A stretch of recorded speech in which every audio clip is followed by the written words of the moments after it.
የኤርትራ መንግስት ምቀኛ ነው ሲሉ ጀነራሉ ተናገሩ። አሰብ ካለ ኢትዮጵያ ምንም ነው ያሉት ጀነራሉ የአሰብ ወደብ ኢትዮጵያ ካልተጠቀመችው ይበሰብሳል እንጂ ጥቅም አልባ ነው ሲሉ ተናግረዋል። ዝርዝር አለን። ኤርትራ በሰጥቶ መቀበል መርህ የባህር በሩን ለኢትዮጵያ መስጠት ካልፈለገች ወጣቱ ትውልድ ለማስመለስ ይገደዳል። ኢትዮጵያ ዘመናዊ ጦር ታጥቃለች። የባህር በሩን ለማስመለስ ወጣቱ ይዘጋጅ ሲሉ ጀነራሉ አስጠነቀቁ። የጀነራሉን ሙሉ ሐሳብ በቆይታችን የምትሰሙት ይሆናል።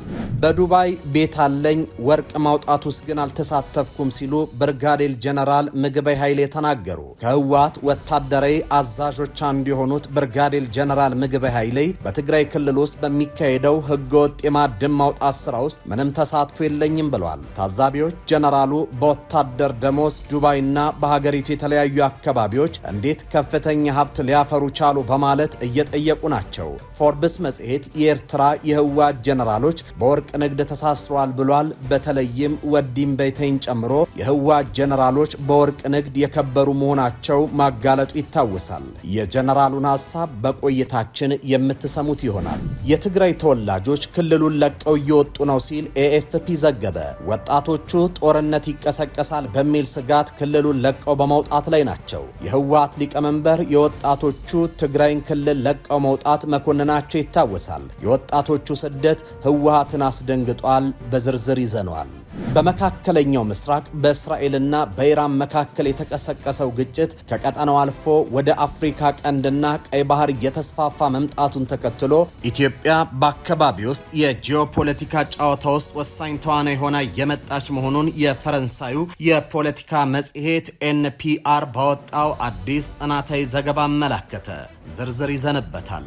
በጦርነቱ ወቅት ኢራን ወደ እስራኤል ካስወነጨፈቻቸው የባሊስቲክ ሚሳኤሎች ውስጥ ወደ 50 በመቶ የሚጠጉት የክላስተር ቦምብ አረር የታጠቁ መሆናቸውን የእስራኤል መከላከያ ኃይል ባወጣው አዲስ መረጃ አስታውቋል። በዓለም ላይ ስለተከለከሉት የክላስተር ቦምብ በቆይታችን የምነግራችሁ ይሆናል። ጤና ይስጥልኝ። ይህ ኢትዮ ዴስክ ነው። ቻናላችንን ላይክ፣ ሼር እና ሰብስክራይብ ታደርጉ ዘንድ እየጋበዝን አሁን በዝርዝር እና በትንታኔ ወደምንመለከታቸው ጉዳዮች ተሻገርኩኝ።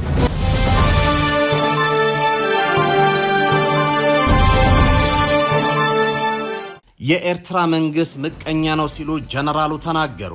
አሰብን ካለ ኢትዮጵያ ምንም ነው ያሉት ጀነራሉ የአሰብ ወደብ ኢትዮጵያ ካልተጠቀመችው ይበሰብሳል እንጂ ጥቅም አልባ ነው ሲሉ ተናግረዋል። በመከላከያ ሚኒስቴር የውጭ ግንኙነት ዳይሬክተሩ ሜጀር ጀነራል ተሾመ ገመቹ እንዳብራሩት የአሰብን ወደብ በኤርትራ ያሉ ግመሎች እንኳን አያገኙትም ብለዋል። አሰብ የሚባለው ወደብ ሲሰራ ወይም ዲዛይን ሲሆን ኢትዮጵያ ብቻ እንዲያገለግል ታስቦ ነው ሲሉ የመከላከያ የውጭ ግንኙነት እና ወታደራዊ ትብብር ዋና ዳይሬክተር ሜጀር ጀነራል ተሾመ ገመቹ ተናግረዋል። ጀነራሉ አክለውም ወደቡን ኢትዮጵያ ካልተጠቀመችበት ይበሰብሳል እንጂ ምንም ሊሆን አይችልም ማለታቸው ተሰምቷል።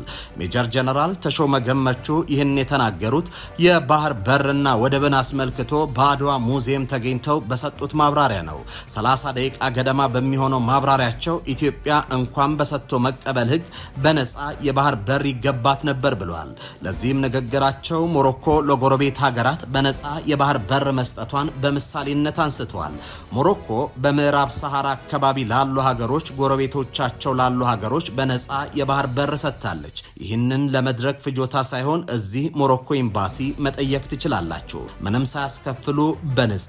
ይሄ ታሪክ ሳይሆን አሁን በስራ ላይ ያለ ነገር ነው። የኛ ጉዳይ የምቀኝነት ጉዳይ ካልሆነ በስተቀር እንደ ሞሮኮ አይነት ልብ ስለሌላቸው ካልሆነ በስተቀር እንኳን በሰጥቶ መቀበል ህግ በነፃም ይገባን ነበር በማለት ተናግረዋል። ኤርትራ በሰጥቶ መቀበል መርህ የባህር በሩን ለኢትዮጵያ መስጠት ካልፈለገች ወጣቱ ትውልድ ለማስመለስ ይገደዳል። ኢትዮጵያ ዘመናዊ ጦር ታጥቃለች። የባህር በሩን ለማስመለስ ወጣቱ ይዘጋጅ ሲሉ ጀነራሉ አስታውቋል። የመከላከያ ከፍተኛ ጀነራል ወጣቱ ይዘጋጅ፣ የኢትዮጵያን የባህር በር አሁን ያለው ትውልድ እናስመልሰዋለን፣ ለነገ አይሻገርም ሲሉ ተናግሯል። ጀነራል ይመር መኮንን አሁንም በዓለም ያሉ ዘመናዊ የውጊያ ቴክኖሎጂዎች በእጃችን አስገብተናል። የኢትዮጵያ ሉዓላዊነትና ዳር ድንበር ሊያስጠብቅ የሚችል በቁጥሩም በስልጠናም በታጠቅነው ትጥቅም ኢትዮጵያ በቂ ኃይል አፍርታለች ብለዋል። ስለዚህም ለኢትዮጵያ ሲባል መከፈል ያለበት መስዋዕትነትን ለመክፈል ዝግጁ ነን፣ ህዝባችን በተለይም ወጣቱ ይዘጋጅ ሲሉ ተደምጧል። በዱባይ ቤት አለኝ ወርቅ ማውጣት ውስጥ ግን አልተሳተፍኩም ሲሉ ብርጋዴር ጀነራል ምግበይ ኃይሌ ተናገሩ።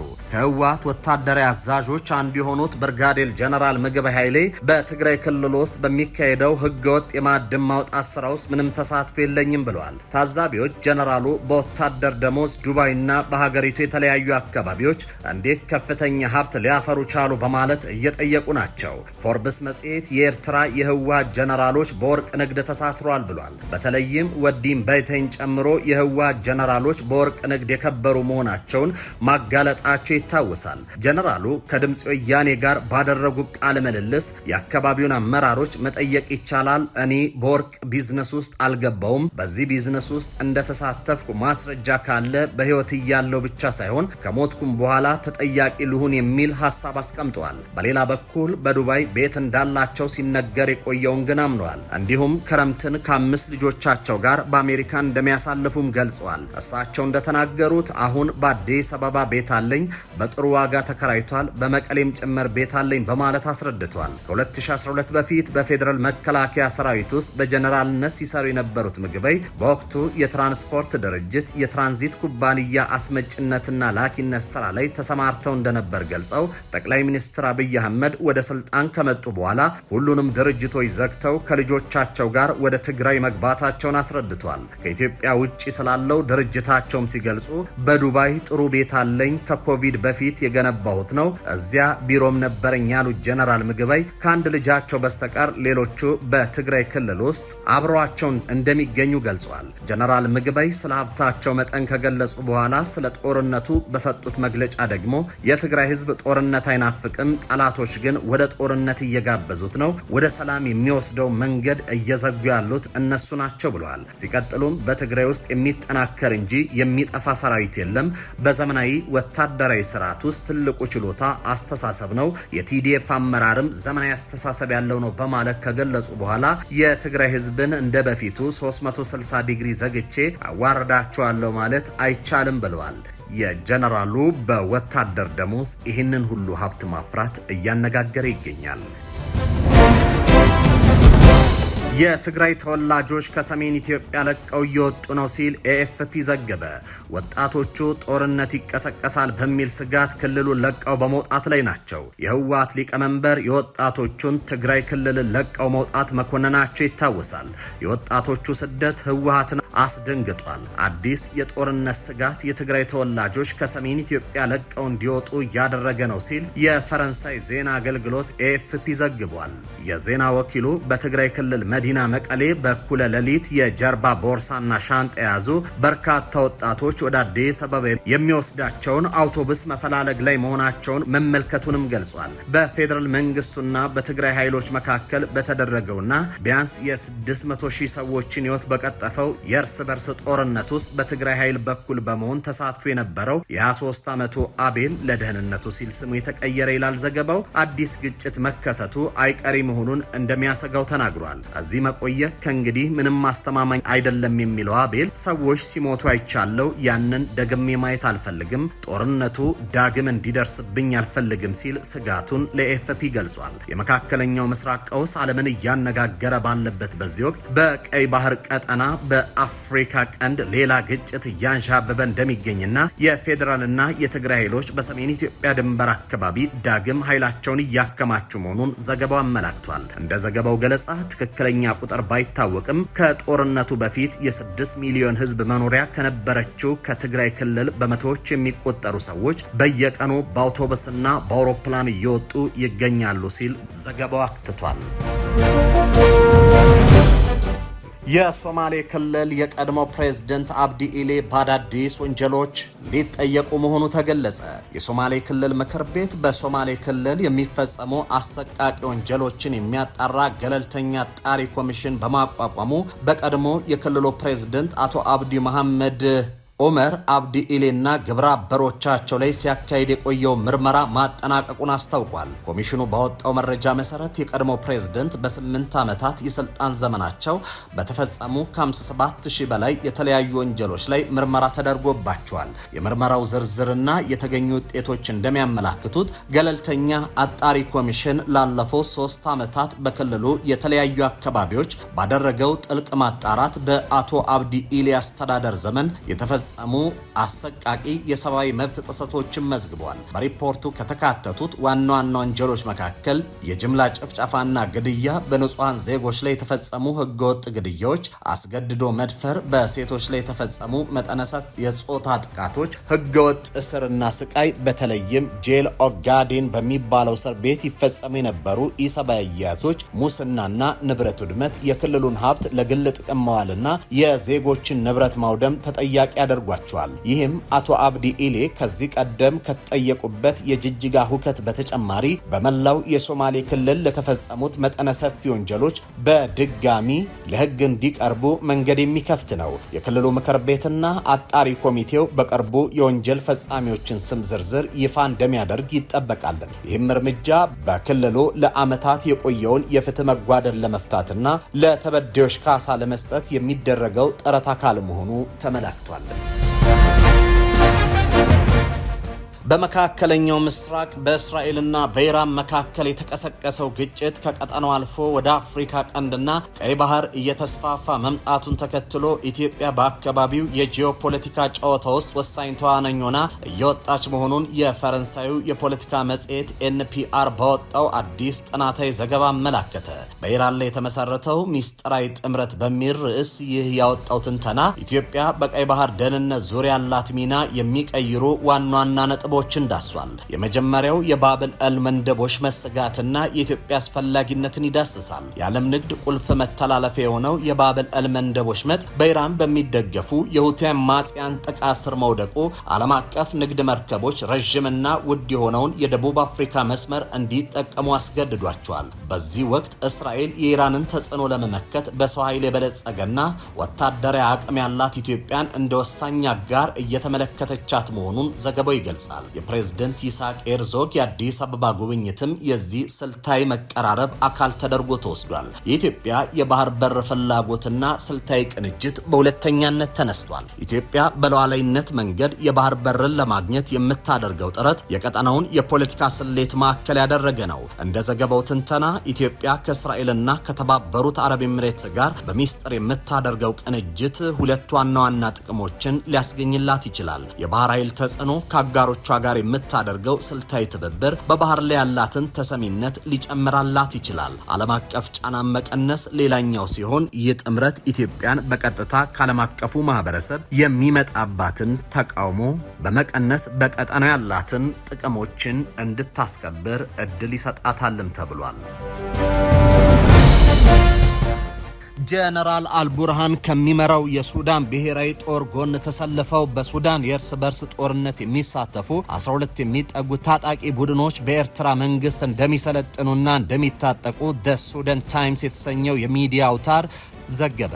ሱዳን ከግብጽ ኤርትራና ኢትዮጵያ ጋር የሚያዋስነውና በቀይ ባህር ዳርቻ የሚዘልቀው ምስራቃዊ ሱዳን በአሁኑ ወቅት በሱዳን ብሔራዊ ጦርና በፈጥኖ ደራሽ ኃይሉ መካከል ለሚካሄደው ግጭት ቁልፍ ስትራቴጂያዊ ስፍራ የሆነ መምጣቱን ከሱዳን የሚወጡ መረጃዎች አመላክቷል። ምስራቃዊ ሱዳን ከኤርትራ ኢትዮጵያና ግብጽ ጋር በድንበር ተሻጋሪ ትስስር ያላቸው የተለያዩ ማንነቶችና የጎሳ ማህበረሰቦች የሚገኙበት አካባቢ ነው። በተጨማሪም አካባቢው ከጎረቤት ሀገራት ግጭቶች የተፈናቀሉ በርካታ ስደተኞችን የሚያስተናግድ እንደሆነ ይነገራል። በእነዚህና ሌሎች ምክንያቶች የሱዳን ምስራቃዊ ግዛቶች የበርካታ ታጣቂ ቡድኖች መፈልፈያ መሆኑንና ድንበር ተሻጋሪ ለቀጠናዊ ጦርነቶች መነሻ ሊሆኑ ይችላሉ ሲል ሱዳን ትሪቢዩን የፖለቲካ ተንታኞችን አነጋግሮ ይዞት በወጣው ዘገባ አመላክቷል። ዘገባው አክሎም ኤርትራና ኢትዮጵያ ከዚህ ቀደም በነበሩ ታሪኮች ለሱዳን አማጽያንና የትጥቅ ንቅናቄ የስልጠናና መጠለያ ስፍራዎችን በመፍቀድ ከግዛታቸው ተነስተው በሱዳን ላይ ጥቃት እንዲሰነዝሩ ሲያደርጉ መቆየታቸውን በማስታወስ ኤርትራ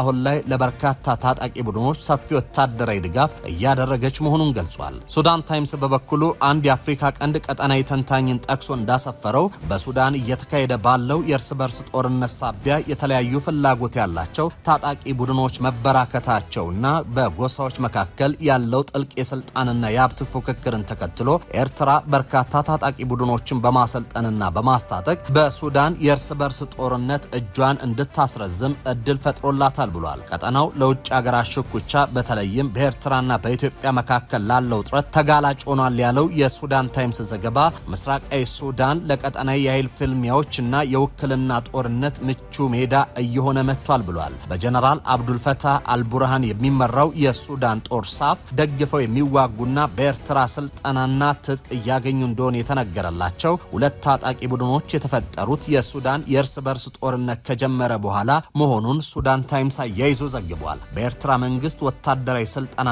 ትጥቅ ከሚቀርብላቸው ታጣቂ ቡድኖች መካከል የምስራቅ ሱዳን ነጻነት ንቅናቄ፣ የምስራቅ ኮርፕስ፣ የምስራቅ ሱዳን ጋሻ ኃይሎች፣ የፍትህና ልማት ብሔራዊ ንቅናቄ ዋነኞቹ መሆናቸውን ሱዳን ታይምስ ባሰፈረው ዘገባ ተመላክቷል። ይህ በኤርትራ የሚሰለጥኑ ሚሊሻዎች ቁጥር መጨመር ስጋት በፈጠረበት ወቅት አሜሪካ በትናንትናው ዕለት የሱዳን ሙስሊም ወንድማማቾች ሙስሊም ብራደርሁድ ቡድንን በአሸባሪነት መፈረጃ የሚታወስ ነው። በኤርትራ ይደገፋሉ ከተባሉ አብዛኞቹ ታጣቂ ቡድኖች በሽብርተኝነት ከተፈረጀው የሙስሊም ወንድማማቾች ቡድን ጋር ጥብቅ ቁርኝነት እንዳላቸው ይነገራል።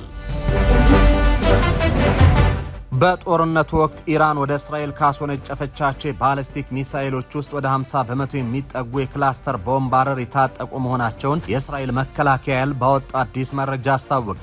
የክላስተር ቦምባረሮቹ እያንዳንዳቸው በርካታ ኪሎ ግራም የሚመዝን ፈንጂ የያዙ በርካታ አነስተኛ ቦምቦችን እስከ 10 ኪሎ ሜትር ራዲየስ ርቀት ውስጥ ያለምንም ልዩነት የሚበተኑ መሆናቸው ተገልጿል። የእስራኤል ወታደራዊ ባለስልጣናት እነዚህን አይነት ሚሳኤሎች በአየር ላይ የማክሸፉ ሂደት ውጤታማ ቢሆን እጅግ ፈታኝ መሆኑን ገልጿል። ባለስልጣናቱ አክለውም የእስራኤል የአየር መከላከያ ስርዓት ምንም ጥቃት የማያሳልፍ 100% የሚያስተማምን እንዳልሆነ አጽንኦት ሰጥቷል። የእስራኤል ጦር የሀገር ውስጥ እዝ እንዳስታወቀው በጦርነት ወቅት የተካሄደው የኢራን የሚሳኤል ጥቃት ወታደራዊ ተቋማትንና ቁልፍ መሰረተ ልማቶችን ብቻ ሳይሆን የህዝብ መኖሪያ ማዕከላትን ጭምር ኢላማ ያደረገ ነው ብሏል። ከቅርብ ቀናት ወዲህ ከኢራን የሚሰነዘሩ ጥቃቶች በአንድ ጊዜ አንድ ወይም ጥቂት ቁጥር ያላቸው ሚሳኤሎችን ብቻ ያካተቱ በመሆኑ የእስራኤል ጦር ኢራን በአሁኑ ወቅት የተቀናጀና መጠነ ሰፊ የሚሳኤል ጥቃት በእስራኤል ላይ ለመሰንዘር እየተቸገረች እንደምትገኝ ይገምታል። ይህ በእንዲህ እንዳለ ትናንት በማዕከላዊ እስራኤል በሚገኝ አንድ የኮንስትራክሽን ስፍራ ላይ የክላስተር ቦምብ በማረፉ